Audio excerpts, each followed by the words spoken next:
আসসালামু আলাইকুম প্রিয় দেশবাসী, আজকে একটা আকর্ষণীয় জিনিস দেখাইবো আপনাদেরকে। এই যে মামুন ভাই ভালো আছেন? আলহামদুলিল্লাহ। মামুন ভাই উনি আমার এই বিল্ডিং এর টাইলস মিস্ত্রি এবং একজন কন্ট্রাক্টর, অনেক সুন্দর কাজ করে। দেখেন স্ক্রিনে ওনার নাম্বার দেওয়া আছে আজকে। তো এই যে ভাই কি করতেছেন এটা? ভাই স্কার্টিং এর টাইস কাটমু। কি স্কার্টিং এর জন্য টাইস কাটমু। স্কার্টিং, যারা অভিজ্ঞ আছেন টাইসের সম্পর্কে বুঝতে পারবেন, আমি জানি না এটা কেয়ার জন্য কাটা হইতেছে। আচ্ছা আমরা দেখি আসলে সব সময় কিন্তু আপনারা দেখেন যে টাইলসগুলা খুব সুন্দর করে কাটা হয়। অনেকের মনের মাঝে ভাবনা হইতে পারে আসলে টাইলসগুলা কাটে কিভাবে, খড়াই দিয়ে কাটে না দাই দিয়ে কাটে। আজকে আমরা দেখবো টাইলস কি দিয়ে কাটে। ভাই কাটেন দেখি, ভাই দেখান এটা।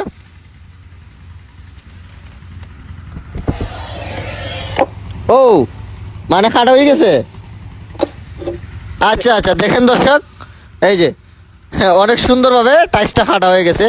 সবাই ভিডিওটা শেয়ার করবেন। মিস্ত্রির সঙ্গে যোগাযোগ করার জন্য নাম্বারে কল মারেন রাত্রে 12টার পরে।